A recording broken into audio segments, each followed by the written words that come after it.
Greetings, Internet! It's been a couple of weeks now since the end of the inaugural Formula E season, so I thought I would take a moment to talk about some of my likes and dislikes of the first season, and also share some of my experience from actually going to London and seeing the final race. Well, actually two races. One of the other races was cancelled, and so in the end London got two. First I'll say Battersea Park is a really nice park, and I would go there again without the racetrack there to see what it's actually like sometime, because it's hard to find any time to spend just enjoying the park, because one, it was extremely busy, and two, because in any downtime between races the Formula EJ would entertain us, and so it sounded kind of like this.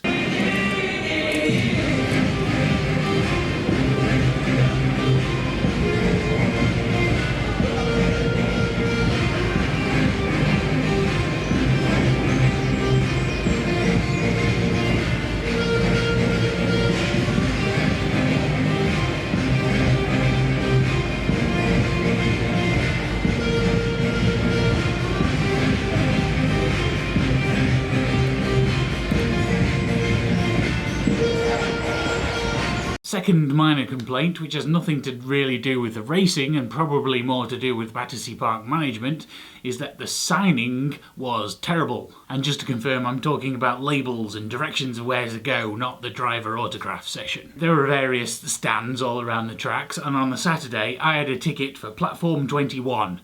However, none of the platforms had a number. Luckily I knew vaguely what corner of the racetrack I was supposed to be on, and once I was there, each stand had a guy checking tickets so you could ask which number was which, but all it would have took was a little square with a number on and it would have been a lot simpler. Sunday was easier because I just had a general access ticket to a particular zone to stand right next to the track. But even the directions to get to that zone were terribly labelled, and I had to figure that out myself from the map. The racing itself was a little bit odd as well, because when you're there in person you can only see one section of track. In some places there are big screens dotted around showing the live TV coverage, but both days where I was standing I couldn't actually see one of those. So I basically travelled all the way to London to watch cars speed past in 2 seconds and then listen to the rest of the race on the radio, because they gave out little earwigs which let you listen to the commentary. So basically I ended up rewatching it on TV later so I could see what some of the things that had actually happened. I guess that might all sound a bit negative, but generally I am a lot better at picking out flaws than I am at praising things. I did have a great time there seeing the cars in person, and it was a great atmosphere. There were all the stands to see, and all in a lovely park on a beautiful sunny day. And I know quite a lot of people don't, but I love the sound of the cars now. They just sound futuristic to me. On the Saturday, my view looked something like this.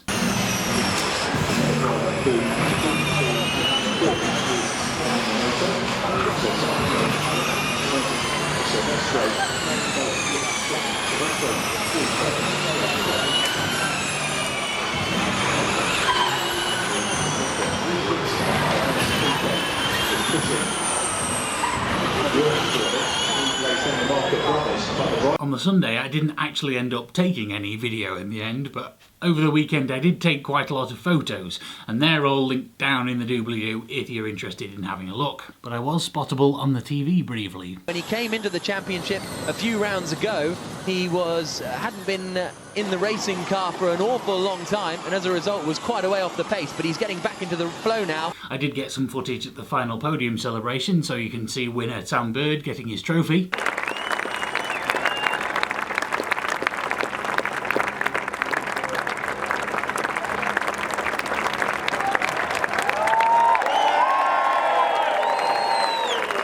Or you can see if you can spot me in a picture of the crowd.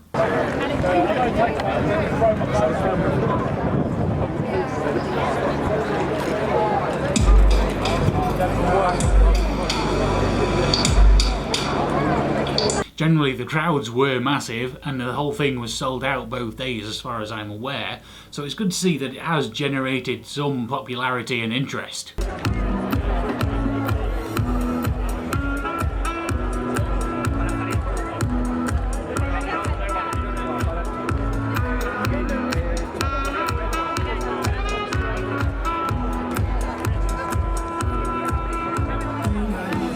motivation. The one solution is not me. She's prescribed.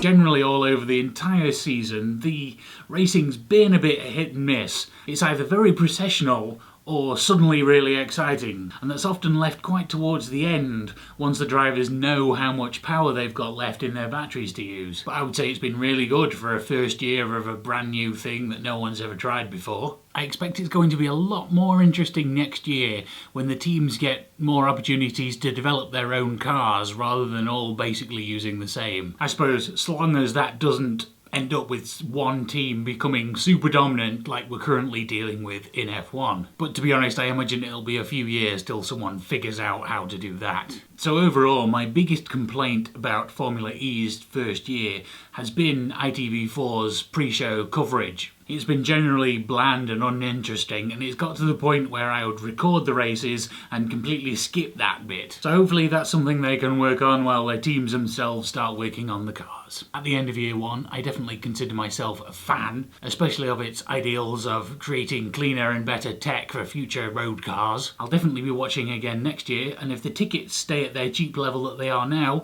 I will probably go to the London race again. Thanks for watching, and I'll see you next time.